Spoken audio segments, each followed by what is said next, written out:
Ahora puedes tener en tu dispositivo móvil la señal de TV USAC, la televisión alternativa. Ingresa a Play Store y descarga la aplicación Guateplay. Allí encontrarás el logotipo de TV USAC y con un solo clic ingresas para conectarte y disfrutar de nuestra programación, noticias, entrevistas, programas culturales y educativos, transmisiones en vivo y mucho más.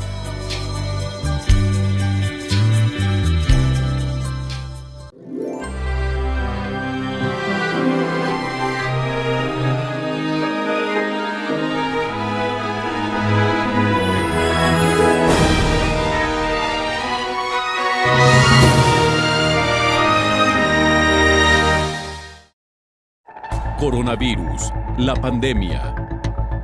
¿Cuáles son los síntomas? ¿Cómo se transmite? ¿Qué puedo hacer para protegerme y prevenir la propagación de la enfermedad? Nuevo padecimiento que ha encendido las alarmas de los sistemas de salud. Coronavirus, la pandemia. ¿Qué tal? ¿Cómo le va? Bienvenido a un programa más de Coronavirus, la pandemia. Le recordamos que este programa es una producción de la Universidad de Guadalajara que se transmite desde el foro de Canal 44 y que llega a México y América Latina gracias a la señal de las televisoras públicas que se suman a esta emisión. Saludamos con gusto a nuestra audiencia en Radio Universidad de Guadalajara y les invitamos para que se queden con nosotros a lo largo de la siguiente hora. Hoy dedicaremos nuestro programa a hablar sobre uno de los temas que más preocupa a, sobre todo, familiares de personas que enferman de manera grave por COVID-19 y nos referimos a la asistencia ventilatoria o incluso, en algunos casos, la intubación para mejorar los niveles de oxigenación en pacientes graves con COVID-19. Pues el soporte ventilatorio no invasivo hasta ahora ha resultado ser una buena herramienta para evitar que los pacientes tengan que ser intubados. De esto le estaremos hablando el día de hoy. Reportan los Centros de Control de Enfermedades en Estados Unidos más de 2.500 casos de la variante de COVID-19 en Estados Unidos, sin duda otro de los temas que comienza a preocupar, sobre todo por lo que ya hemos dicho, la eventual posibilidad o el eventual riesgo de que las vacunas ya no sean efectivas contra las nuevas variantes o los nuevos linajes del SARS-CoV-2. Una de las secuelas que más se presentan en pacientes en las unidades de cuidados intensivos es la dificultad para ingerir alimentos o líquidos. ¿Cómo se alimenta a los pacientes cuando están en estado crítico? De eso también le estaremos contando hoy. Y nuestros reportes vendrán de Ecuador, quienes nos transmiten desde el inicio del programa Coronavirus, la pandemia, y también de la agencia EFE y de los canales universitarios. Hoy también estaremos reconociendo, como lo hacemos todos los días, el trabajo de nuestros compañeros corresponsales que han sido parte fundamental en este primer año que celebramos esta semana de Coronavirus, la pandemia. Vamos pues con nuestra compañera Isaura López Villalobos para que nos ponga en contexto del tema que hoy abordaremos. Pacientes intubados con COVID-19 se debaten entre la vida y la muerte, un proceso que se aplica en situaciones de emergencia. Cuando la oxigenación baja, solo hay dos caminos: intubación o fallecer. Aunque no hay una cifra oficial en el año pandémico por COVID-19 sobre el número de pacientes intubados, se multiplicó en las unidades de cuidados intensivos, así como el miedo familiar de saber que se aplicará este método. Tener un paciente intubado se piensa directamente en muerte. Para los especialistas es lograr la sobrevivencia. En México, datos de instituciones públicas de salud muestran que el porcentaje de letalidad en pacientes que requirieron la intubación o ventilación mecánica es casi del 90%. Los riesgos por COVID-19 son altos en quienes padecen la enfermedad de forma leve, moderada y grave, por el daño que ocasiona al sistema humano y órganos. La respiración es un factor determinante para tomar la decisión de colocar una sonda en la tráquea a través de la boca o la nariz. Un paciente intubado es porque está muy grave, señaló el especialista Luis Miguel Román Pintos del Hospital Civil de Guadalajara, una de las instituciones reconocidas a nivel internacional y que recientemente se colocó en los primeros lugares del ranking World's Best Hospitals. La intubación, dijo al programa Coronavirus la Pandemia, no es un procedimiento electivo. Está en las guías internacionales para pacientes graves que por alguna alteración neurológica no alcanzan a jalar aire para proteger la vida. Explicó que para la atención de pacientes que no alcanzan a respirar hay medios convencionales e incluso ventilación. El método no convencional es la ventilación mecánica no invasiva. Esto es el soporte ventilatorio administrado sin necesidad de intubación endotraqueal. Por su parte, el enfermero especialista del adulto en estado crítico, Israel Barrera, quien está en la primera línea de atención de pacientes con COVID-19 en un hospital de la Ciudad de México, describe que la intubación es para dar soporte a la vía aérea del paciente en las unidades de cuidados intensivos. El tratamiento de la intubación orotraqueal tiene sus ventajas. De forma natural se tiene una concentración de oxígeno de 21% y en sangre de 95 a 97%. Sin embargo, cuando baja hay una alteración y el sistema pulmonar sufre un proceso inflamatorio. El tiempo de duración de un paciente con ventilador puede variar. Hay quienes han permanecido de 5 a 12 días en lo que tarda un proceso inflamatorio en disminuir. Un paciente complicado puede durar meses con un apoyo mecánico ventilatorio. Ante el miedo de familiares que su paciente con COVID-19 en estado grave sea intubado, se pierde la única oportunidad de sobrevida. De lo contrario, el 100% fallecerá. Informó Isaura López Villalobos. Vamos a nuestro reporte habitual desde la sede de la Organización Mundial de la Salud en Ginebra, Suiza, para escuchar el informe que todos los días presenta esta organización. Roberto Castañares, te saludamos. Adelante con el informe. Hola, ¿qué tal? Buenos días, Belén. Buenos días a todo el auditorio de Canal 44. Este jueves, cuando finalice el día, vamos a situarnos casi en 115 millones de casos confirmados de coronavirus en todo el mundo y 2.550.000 muertes desde el inicio de la pandemia. Estamos en un momento en que los descensos de contagios y de fallecimientos del último mes y medio se estabilizan. Queda saber si en el futuro más inmediato esta situación derivará en más bajadas o empiezan a subir estos indicadores. La vacunación, que cada día llega a más personas, invita a ser optimistas, pero la precaución y la experiencia de finales de diciembre, donde tras semanas de descensos volvieron a aumentar los casos, nos hacen al menos ser escépticos. Como en tantas otras cosas, el paso del tiempo nos sacará de dudas por la vía de los hechos.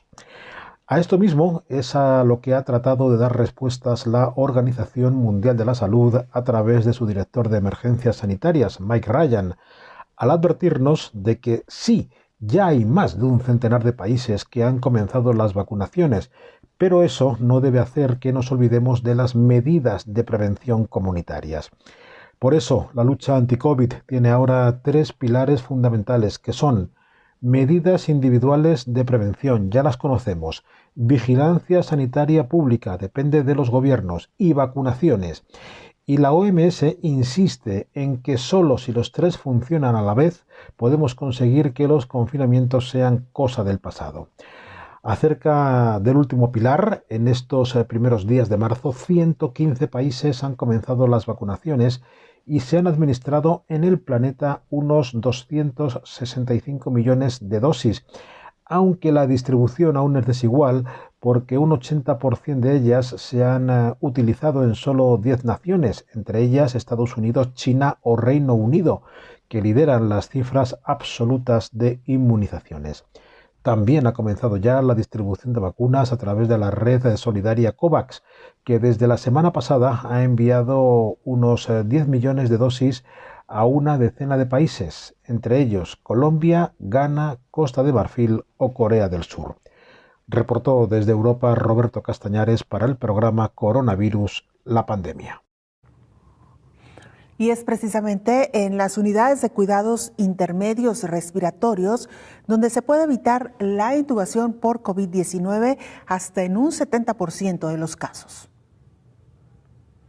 Distintas investigaciones apuntan a que los beneficios de las unidades de cuidados intermedios respiratorios podrán evitar hasta 70% la intubación en pacientes con complicaciones a consecuencia de la COVID-19. La Sociedad Madrileña de Neumología, Cirugía Torácica y el Servicio Madrileño de Salud trabajaron conjuntamente en la elaboración de un protocolo donde se sientan las bases para la implantación de estas unidades, como los criterios de ingreso, las intervenciones a realizar y el perfil de los profesionales que deben conformar el equipo de trabajo. Los pacientes con insuficiencia respiratoria aguda que requieren ventilación mecánica no invasiva y oxigenoterapia de alto flujo como parte de su tratamiento son tratados en áreas con estas características. Entre 5 y 10% de los pacientes con infección por SARS-CoV-2 desarrollan una insuficiencia respiratoria aguda grave, que en los casos de mayor gravedad cursa con el desarrollo de un síndrome de dificultad respiratoria aguda. Se estima que la mortalidad en los enfermos que necesitan intubación puede ser de hasta 31%, informó Elizabeth Ortiz. El próximo periodo vacacional de Semana Santa y Pascua representa el próximo reto a vencer en cuanto a número de contagios y muertes por COVID-19. Prácticamente en todo el mundo hay ya una serie de acciones para evitar que durante esta temporada los sitios vacacionales se desborden, y ante este próximo periodo hay una gran preocupación ante el riesgo de que las medidas sanitarias bajen, aumente la movilidad y los contactos sociales. Diversos ministerios de Sanidad y comunidades analizan un plan de medidas compartidas para evitar un nuevo repunte de la pandemia COVID-19. Algunos países como España emiten medidas a los ciudadanos sobre qué se puede hacer y qué no durante Semana Santa, y analizan prolongar algunas de las restricciones vigentes, como mantener el cierre perimetral de las comunidades en marzo y abril o los límites a la movilidad, hasta conseguir el objetivo de rebajar la incidencia acumulada por debajo de los 50 casos. La postura de los técnicos del ministerio ya la adelantó el director del Centro de Coordinación de Alertas y Emergencias Sanitarias, Fernando Simón, quien subrayó que la reapertura de las fronteras autonómicas no se debe ni siquiera plantear si no se dan las condiciones. Incluso subrayan que lo importante es controlar la epidemia independientemente de la versión empresarial.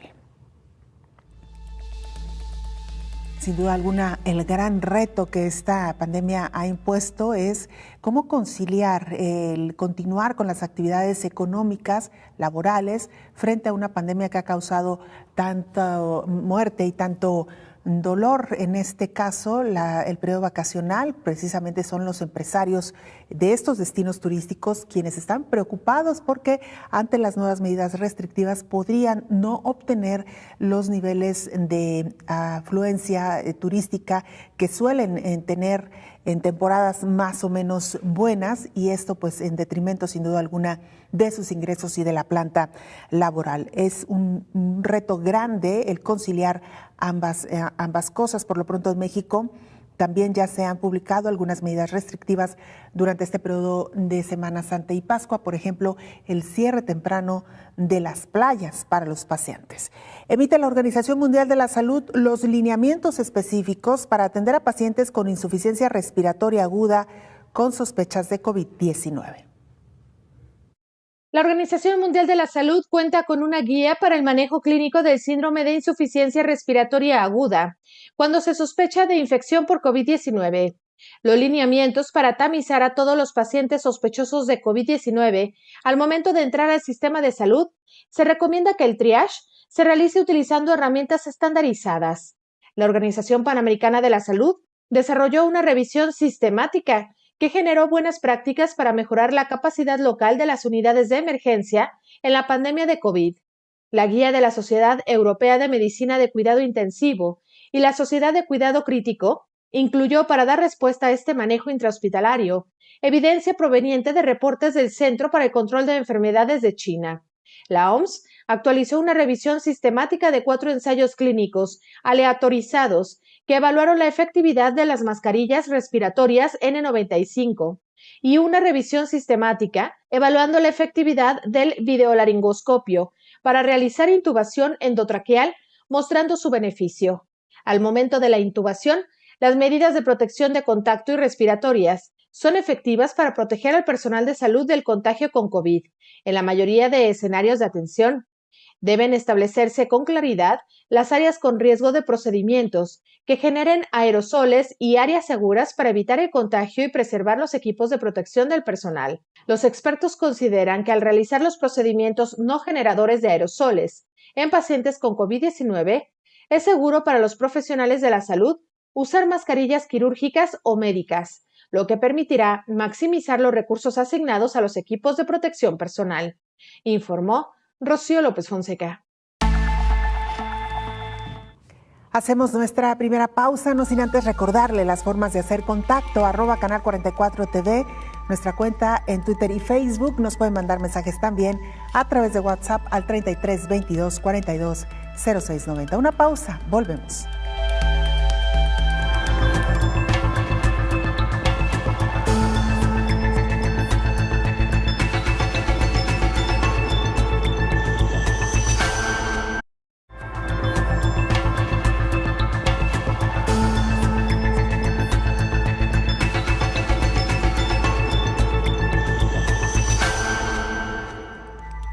En Estados Unidos se han encendido de nueva cuenta las alertas porque hasta ahora han detectado ya 2.500 casos de las nuevas variantes del virus del SARS-CoV-2.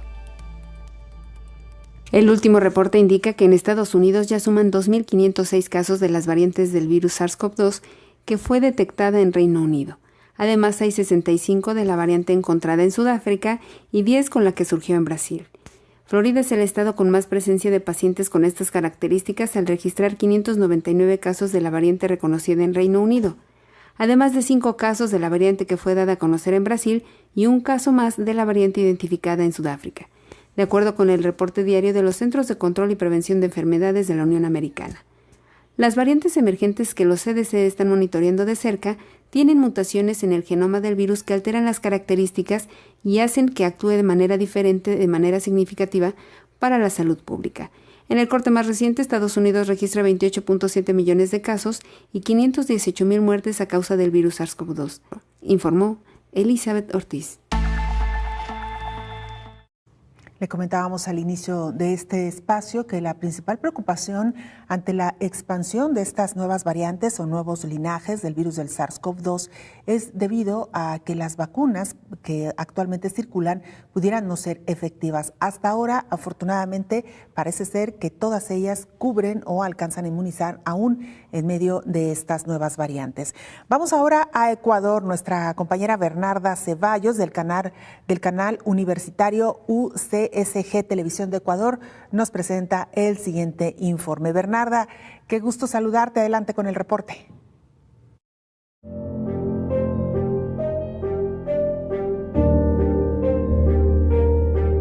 Hace un año, para ser exactos, el 29 de febrero del 2020, se registró el primer caso de COVID-19 en nuestro país. Junto a aquella noticia empezaron los días más difíciles desde la pandemia, sobre todo para Guayaquil, cuando la ciudad se llenó de muerte. ¡Mi esposo no respira! Para el 16 de marzo, Ecuador entraba en confinamiento. 365 días después continúan los casos y decesos por COVID-19. Para el 1 de febrero, Ecuador reportaba 250.986 casos confirmados y un total de 10.202 fallecidos, siendo la provincia de Pichincha con más contagios, 87.678.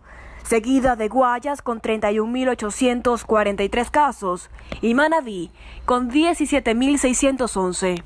4 semanas después, la cifra de contagiados continuaba en ascenso. Se prendió la fiesta en montaña. Y es que la indisciplina ciudadana durante el feriado de Carnaval se empezaba a ver reflejada en las cifras oficiales emitidas por el Ministerio de Salud. Y es que para este 1 de marzo, Ecuador reporta 286.367 casos confirmados, es decir, hubo un incremento de 35.381 contagios en apenas un mes. Los decesos incrementan a 11.078. La provincia de Pichincha continúa siendo la más afectada con 100.572 casos, Guayas con 36.353 y Manabí con 20.541. Para el 20 de enero, al país arribaron las primeras dosis de la vacuna contra el COVID-19 de Pfizer, las mismas que llegaron mediante un lote inicial de 8.000 dosis. Posteriormente, se inició el plan piloto de vacunación en el Ecuador, fase que ha tenido varios tropiezos desde su inicio, en donde únicamente se debía inocular al personal sanitario de hospitales COVID y adultos mayores en centros geriátricos y sus trabajadores. Sin embargo, la inmunización a personas fuera del grupo prioritario se hizo presente, como fue el caso de la directora de comunicación y un médico ocupacional del Hospital Carlos Andrade Marín de Quito. Nosotros vamos a seguir rechazando ese tipo de cosas. No puede haber gente VIP, gente de primera clase. Esta gente debería haber tomado los rectores de algunas universidades de decir, no, señor ministro, no queremos la vacuna. Primero vacune a la gente que está en primera línea. Asimismo, el Ministerio de Salud había anunciado que 15.000 vacunas de Pfizer llegarían semanalmente al Ecuador, hecho que no ocurrió. Y es que las semanas transcurrían y en el país empezaba la preocupación por el retraso de las dosis. Finalmente, la tarde del 17 de febrero, es decir, luego de casi un mes de retraso, arribaron a Quito las 16.380 dosis de vacunas contra el COVID-19. Mediante rueda de prensa el 25 de febrero, el exministro de Salud, Juan Carlos Ceballos, anunciaba que 2 millones de vacunas de Sinovac también llegarían al país. Sinovac acaba de aprobarnos 2 millones de dosis. 1 millón llegan en marzo y el otro millón, como muestra la gráfica, llegará en abril. Hasta el momento, Ecuador tiene contrato con Pfizer con 6 millones de dosis, AstraZeneca con 5 millones, Iniciativa COVAX con 7 millones y Sinovac con 2 millones de dosis. De igual forma, el Ministerio de Salud informó que en unos días iniciaría la fase 1 de vacunación, en donde se inoculará al personal de salud en general, fuerzas del orden y bomberos y grupos vulnerables. Esto mientras que el pasado 26 de febrero, Juan Carlos Ceballos renunció a su cargo de ministro de Salud, hecho que se suscitó tras escándalo en la vacunación a privilegiados. Bernarda Ceballos, UCSG Noticias. Muchas gracias, Bernarda, y muchas gracias también a nuestros compañeros corresponsales de Ecuador, de las televisoras públicas que nos han mantenido informados a lo largo de este primer año de coronavirus, la pandemia. Ecuador particularmente, usted lo recordará y ahora que lo escuchamos en esta crónica nos parece que ha pasado mucho tiempo, pero no ha sido tanto cuando Ecuador mostraba al mundo una de las caras más tristes y más desoladoras de esta pandemia. Personas que morían en sus casas ante la falta de asistencia médica en espacios donde ya era insuficiente también cremarlos o sepultarlos. Fue una etapa muy difícil, muy crítica para Ecuador. Afortunadamente, poco a poco fueron tomando la rienda de esta pandemia. Sin embargo, el fenómeno es el mismo que se ha repetido en otros países. El relajar las medidas ha provocado que de nueva cuenta estos números se disparen tanto en contagios como en número de muertes. Y mire, una de las secuelas que más presentan los pacientes en las unidades de cuidados intensivos es la dificultad para ingerir alimentos o bebidas. La disfagia es una secuela muy común en pacientes con COVID que permanecieron un periodo de tiempo prolongado ingresados, sobre todo tras las estancias en la unidad de cuidados intensivos. La disfagia es la dificultad para tragar alimentos o líquidos.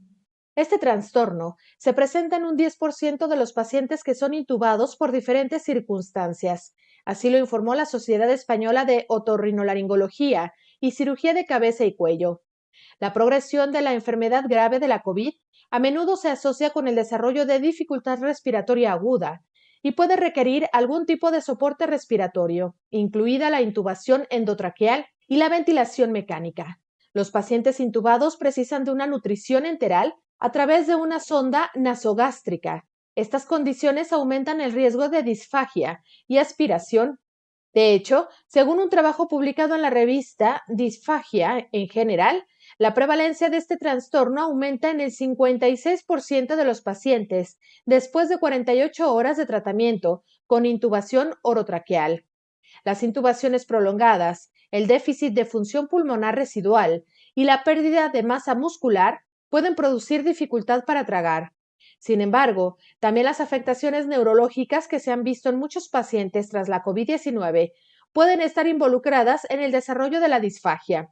Un trabajo publicado en el Europa Journal of Neurology explica que las diferentes complicaciones de la COVID-19 pueden resultar en daños en las funciones centrales y periféricas responsables de la deglución que conducen a la disfagia, informó Rocío López Fonseca.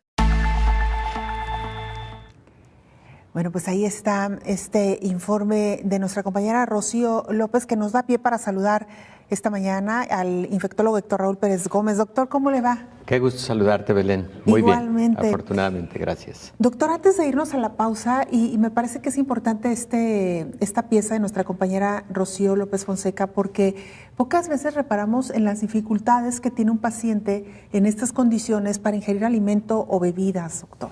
Sí, fíjate que es algo que no se ha difundido mucho, no se ha comentado mucho, pero las manifestaciones gastrointestinales en pacientes con COVID son muy comunes.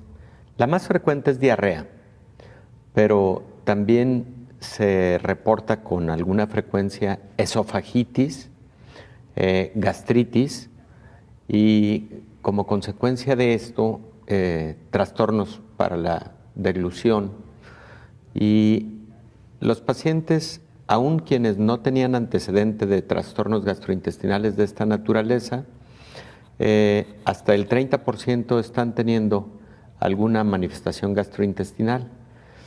El tubo digestivo tiene células con el receptor al virus, al SARS-CoV-2. Y en donde hay este receptor, el virus puede generar un proceso inflamatorio. Pero además de lo anterior, en el caso del paciente con manifestación gastrointestinal, el proceso inflamatorio, sobre todo del intestino, puede provocar algo que se conoce con el nombre de traslocación bacteriana. Traslocación bacteriana significa para decirlo de forma sencilla, penetración de bacterias de la luz intestinal hacia el torrente sanguíneo.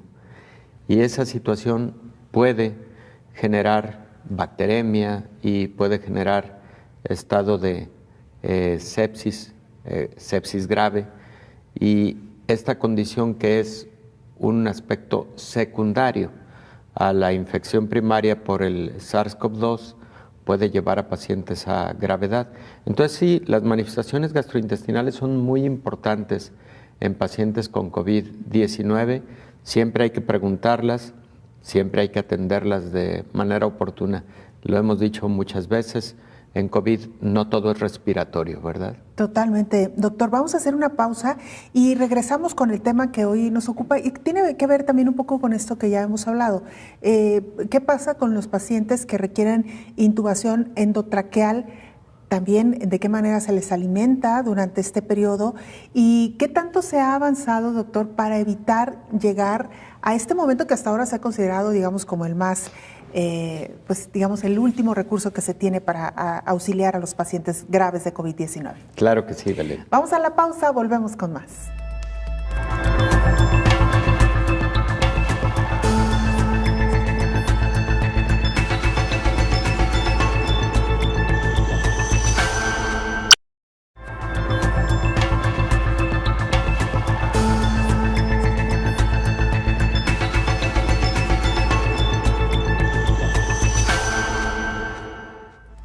Estamos de regreso en este programa especial de coronavirus, la pandemia, retomando la charla con el infectólogo Héctor Raúl Pérez Gómez. Doctor, antes de irnos a la pausa, hablábamos ya de los pacientes que requieren intubación endotraqueal. Y yo le preguntaba, antes de entrar al aire, ¿qué tanto se ha avanzado en evitar que un paciente llegue a esta situación? Mira, Belén, qué bueno que estamos tocando el tema, porque ya había sido un tema motivo de uno de los programas, pero los meses nos han ido enseñando protocolos por los cuales podemos efectivamente disminuir el riesgo de que un paciente llegue hasta intubación endotraqueal. Probablemente las mejores estrategias que han permitido reducción del número de pacientes que tienen que intubarse está precisamente en disminuir el proceso inflamatorio que va enfrentando el paciente con COVID de manera temprana. Un paciente que inicia con síntomas de COVID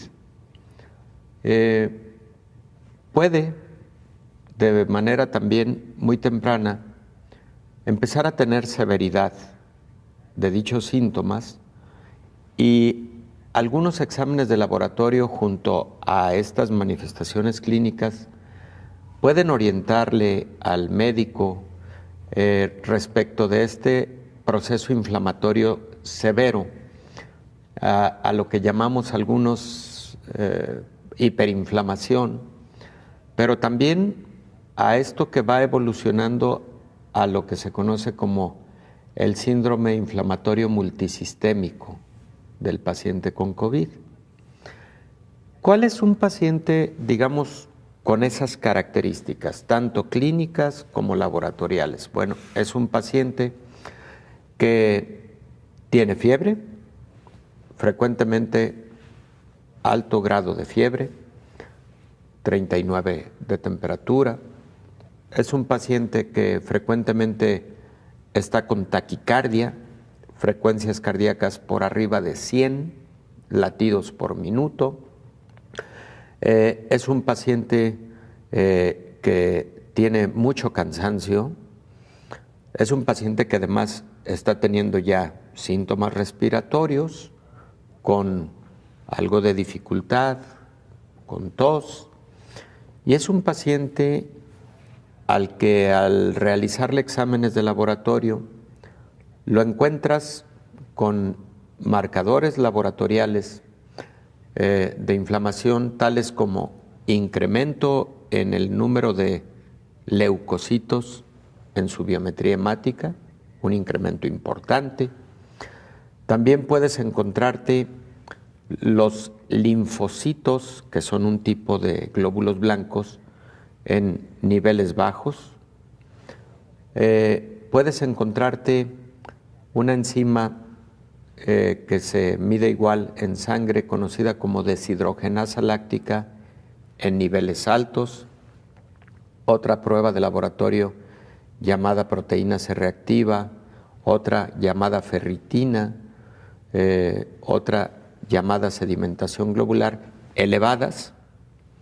Y todos esos marcadores, cuando están en esas alteraciones, nos llevan a la consideración de que este paciente en particular está con mucha inflamación o hiperinflamación y está caminando hacia el síndrome de respuesta inflamatoria sistémica. Cuando logramos detectar eso a tiempo, podemos actuar con la utilización de corticosteroides, de antiinflamatorios y algo que cada vez va tomando mayor relevancia, que es la utilización de fármacos antitrombóticos. Porque estos pacientes con ese síndrome de respuesta inflamatoria sistémica tienen mucha propensión a desarrollar microtrombosis. Se le ha llamado el síndrome inmunotrombótico. Si a estos pacientes entonces los proteges con un medicamento antitrombótico, a dosis preventiva o a dosis terapéutica, dependiendo también de algunos otros exámenes de laboratorio, como por ejemplo dímero D, el tiempo de tromboplastina parcial, fibrinógeno, etcétera. Si los pacientes tú logras identificar que están evolucionando a ese síndrome inmunotrombótico, hay que protegerlos con antitrombóticos. Entonces, claramente, Belén, los pacientes que están en esas circunstancias y reciben oportunamente antiinflamatorios como dexametasona, metilprednisolona, etcétera, y estos antitrombóticos de manera profiláctica, etcétera, tienen una reducción en el riesgo de ir a intubación endotraqueal. De hecho, los estudios, y aquí lo comentábamos ayer, que han evaluado, por ejemplo, la utilización de remdesivir junto a tocilizumab o de remdesivir junto a baricitinib, que son un antiviral con inhibidores de las proteínas llamadas citocinas que inflaman, que generan la inflamación. Bueno, la combinación, uno de los hallazgos en los estudios publicados fue precisamente la reducción en la posibilidad o en la necesidad, mejor dicho, de intubación endotraqueal. Entonces, qué bueno que estamos tocando el tema en la mesa, porque estoy convencido de que esas estrategias sí han reducido el número de pacientes o el porcentaje de pacientes con COVID grave que han tenido que llegar a la intubación endotraqueal o han evolucionado a COVID crítico. Ahora, doctor, precisamente este es uno de los temas que mayor miedo, hay que decirlo, ha provocado entre la población. Al principio de la pandemia, cuando se hablaba de intubación, la gente lo asociaba prácticamente a muerte. Pensaban, y esto lo hemos comentado también a lo largo de varios programas, los familiares pensaban que ya era el momento de despedirse de su paciente, de su familiar, y que quizá ya no lo volverían a ver. Sin embargo, también, doctor, hemos visto cómo muchos de estos pacientes que fueron intubados se han recuperado y han salido de las áreas de terapia intensiva. Claro, Belén. Y también cada vez a nivel mundial es mayor el número de pacientes o el porcentaje de pacientes que, habiendo sido intubados, han logrado salir avantes y han logrado ser extubados. El paciente con COVID-19 que requiere intubación debe ser intubado en un momento oportuno. El tiempo para la intubación es fundamental también en el pronóstico que va a tener un paciente determinado. Hay una publicación muy interesante hace un par de meses en la prestigiada revista el New England Journal of Medicine, que nos habla primero de que es fundamental no anticiparse a la intubación endotraqueal, pero tampoco tardarse en la intubación endotraqueal, sino encontrar el momento idóneo para la intubación endotraqueal. Si hay tardanza en la intubación endotraqueal, el deterioro físico en general, el deterioro pulmonar, el deterioro cardiovascular, hacen menos probable el éxito de una intubación endotraqueal.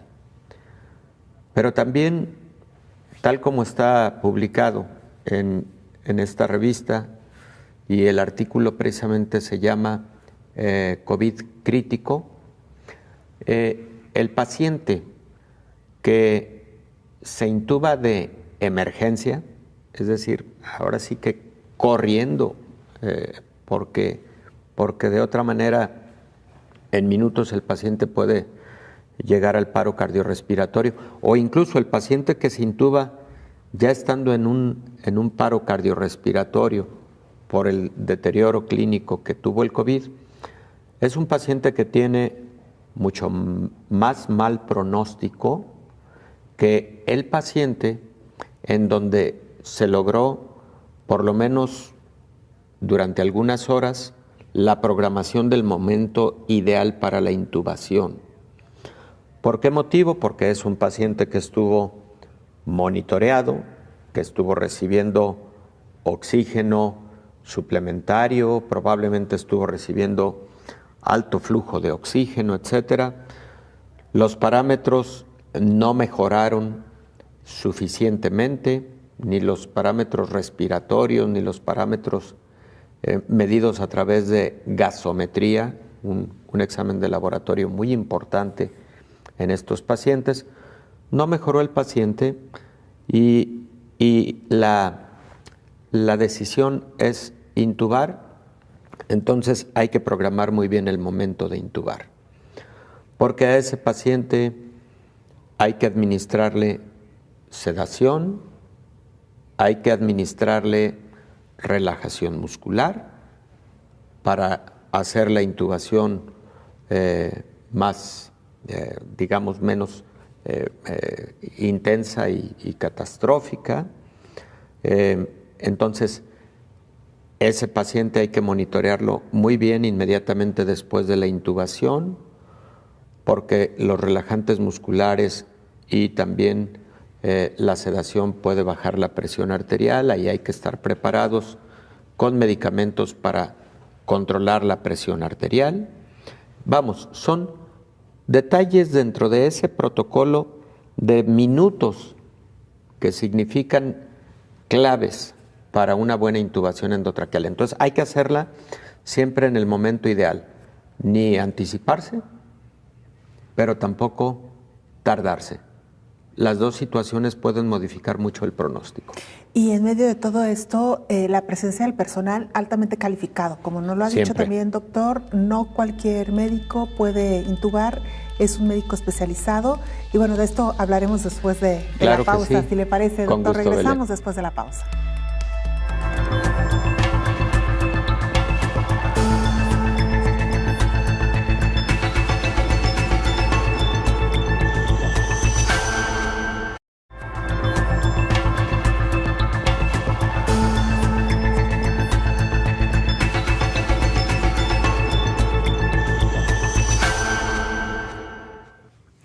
Brasil podría estar ya en su segunda ola de contagios por COVID-19. Por la transmisión del COVID-19 observada hasta el momento, Brasil está atravesando por una segunda ola de contagios del virus SARS-CoV-2, señaló Silvain Aldigeri, gerente de incidente para coronavirus de la Organización Panamericana de la Salud. Yo diría que Brasil en este momento se está enfrentando a una segunda onda pandémica de amplitud nacional y con un impacto muy fuerte en los servicios de salud, incluyendo en cuidados intensivos, en la tasa de ocupación de camas en cuidados intensivos en algunos estados. La directora del organismo internacional, Carissa Etienne, explicó que en el estado amazónico de Loreto, en Perú, todas las camas de las unidades de cuidados intensivos están ocupadas por pacientes con COVID-19, mientras que en el estado de Amazonas, en Colombia, reporta las mayores tasas de la enfermedad en el país. Además, en Brasil, el estado amazónico de Acre enfrenta una emergencia debido a la combinación mortal de infecciones por COVID-19, una epidemia de dengue y de inundaciones en varias ciudades. Casi 94% de las unidades de cuidados intensivos se encuentran ocupadas y el sistema de salud está en riesgo de colapsar a medida que más y más pacientes requieren de ser hospitalizados. Otros estados brasileños también reportan altas tasas de ocupación en unidades de cuidados intensivos, lo que pone en alerta al país, advirtió. Las Américas continúa siendo el epicentro de la pandemia, es por ello que ampliar el acceso equitativo a las vacunas en la región debe ser una prioridad global, dijo. Los países ricos están desplegando vacunas mientras que muchos estados no han recibido ni una sola dosis aún, añadió Etienne. En tanto, Canadá, Estados Unidos y México, además de Centroamérica, muestran un descenso en los casos, informó Elizabeth Ortiz. El soporte ventilatorio no invasivo se puede aplicar en 70% de los pacientes con COVID-19. Esto podría evitar llegar a la intubación. Según el neumólogo de la Sociedad Española de Neumología y Cirugía Torácica, Manuel Luján, el soporte ventilatorio no invasivo se puede aplicar en un 70% de los pacientes que están ingresados en el hospital con COVID-19 e insuficiencia respiratoria grave, por lo que se podría evitar la intubación. Explicó que existen 3 técnicas no invasivas de utilidad en estos casos, alternativas a la intubación orotraqueal, que es un procedimiento invasivo de alto riesgo, con una alta mortalidad y largas estancias hospitalarias. Señaló que de un 5% a un 10% de los pacientes ingresados en el hospital con COVID-19 tienen insuficiencia respiratoria grave. En estos pacientes, la intubación es un procedimiento que tiene una alta mortalidad, superior a un 50%, en un análisis realizado recientemente que incluyó a más de 50,000 pacientes. Hasta el momento, no hay estudios que hayan demostrado que una técnica sea mejor que otra. Los pacientes responden por igual, por lo que es importante elegir aquella que resulte más cómoda para el paciente, además de menos riesgos para el personal sanitario, pero siempre tener en cuenta que puede necesitar muchos días de soporte ventilatorio y eso, a la larga, puede deteriorar más la condición del paciente. Según los expertos, el momento ideal para dar este paso y aplicar alguna de estas técnicas de soporte ventilatorio sería aquel en que el paciente tiene una concentración de oxígeno de entre el 40, 50 y 60%, lo que técnicamente se conoce como una fracción inspirada de oxígeno, informó Rocío López Fonseca. Gracias, Rocío López, por este informe. Doctor Héctor Raúl Pérez Gómez, infectólogo. Es una manera precisamente de paliar, ¿no?, que el paciente evolucione a un estado más grave que requiere la intubación. Estos sistemas ventilatorios no invasivos, doctor. No, es que, Belén, los sistemas de soporte ventilatorio no invasivo incluyen desde la administración de oxígeno a través de mascarillas reservorio, mascarillas o puntas nasales. También incluye la administración de oxígeno a través de sistemas conocidos como sistemas de alto flujo. También incluye, por ejemplo, la administración de oxígeno a través de sistemas conocidos como CPAP o BiPAP.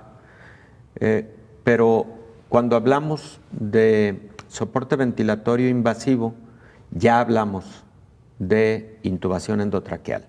O sea, ese es el punto. Y que en la intubación endotraqueal, después de algunos días, los pacientes habitualmente deben ser sometidos a traqueostomía para cambiar el tubo de ventilación endotraqueal que entra por la boca por una cánula de tipo endotraqueal, pero que se coloca a través de traqueostomía.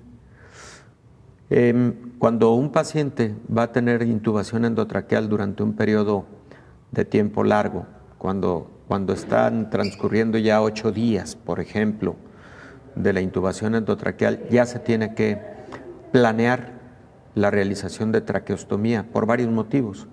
Primero porque se convierte en mucho más eficiente la ventilación asistida mecánica con la traqueostomía que con el tubo colocado a través de la boca.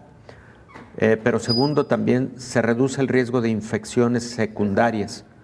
Un paciente con intubación endotraqueal tiene el riesgo de lo que conocemos como neumonías asociadas a ventilador, que son neumonías ya de otro tipo, ya pueden ser neumonías bacterianas o neumonías por hongos, etc. Entonces, ese paciente tiene que cambiar luego a traqueostomía. También esa es ventilación mecánica invasiva y se realiza por los motivos que te comento, ¿no? de mayor eficiencia en la ventilación mecánica, pero también reducción de infecciones, entre otros aspectos. Y esa es la modalidad de la ventilación invasiva. Las demás son formas de ventilación no invasivas, pero digamos, para simplificarlo, vas por etapas. Claro. Si un paciente responde bien con oxígeno suplementario, por vía puntas nasales o a través de una mascarilla, etcétera, bueno, está respondiendo bien y probablemente de ahí vaya a la mejoría, pero si no ocurre mejoría, el siguiente paso será alto flujo y probablemente el siguiente paso, si no hubo respuesta, pues sea la intubación endotraqueal. Doctor, ¿qué tanto se ha avanzado en la intubación endotraqueal en cuanto a las herramientas que se han creado para hacer mucho más efectiva este procedimiento? Mucho, Belén. Se ha avanzado mucho. Mira, hace 20 años la intubación endotraqueal habitualmente se realizaba con laringoscopios relativamente simples que tienen una fuente de luz y el médico que realiza la intubación, bueno, ve directamente la vía respiratoria, particularmente lo que hay que identificar cuando se introduce el laringoscopio, que así se llama, porque hay que entrar hasta la laringe. Y lo que hay que identificar son las cuerdas vocales. Las cuerdas vocales se encuentran prácticamente en la entrada de la epiglotis.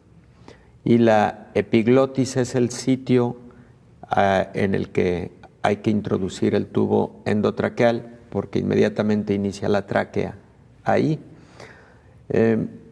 Digamos que hay dos conductos que perfectamente hay que diferenciar para colocar el tubo endotraqueal en el sitio correcto. Uno de los conductos pues es el esófago, que es tubo digestivo. Ahí evidentemente no hay que introducir el tubo endotraqueal. El tubo debe ir a la tráquea. Lo que hay que identificar es cuerdas vocales con epiglotis, e inmediatamente abajo está la tráquea. Ahí es a donde hay que introducir el tubo endotraqueal. Bueno, hay una herramienta muy valiosa porque ahora los laringoscopios son videolaringoscopios. Entonces, esta herramienta ahora tiene una pequeña cámara que te permite ir observando con mucho más detalle todos los elementos anatómicos para introducir el tubo en un evento en el sitio correcto, ¿no? Ahora, en sí misma, la técnica de intubación endotraqueal tiene sus complejidades, sí, indudablemente, pero es un procedimiento muy cotidiano, Belén. También hay que comentarlo. Los anestesiólogos todos los días intuban pacientes, por ejemplo, pacientes que se van a someter a una cirugía mayor y que requieren de anestesia general, pues son pacientes que se intuban y que durante la cirugía están con asistencia ventilatoria, con un ventilador mecánico, etcétera, ¿no? Claro, termina la cirugía, los pacientes son despertados, se suspende la sedación, se suspende la relajación muscular, etcétera. Los pacientes empiezan a despertar, se extuban y concluyó todo, ¿no? Listo.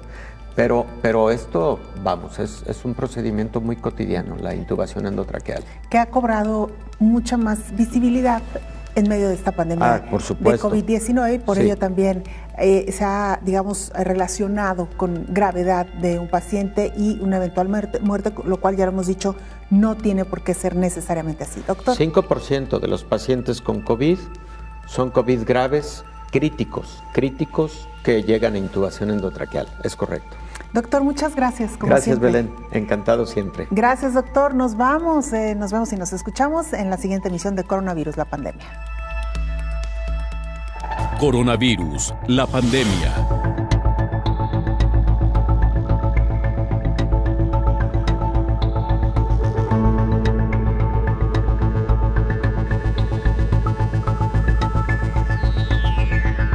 Coronavirus, la pandemia.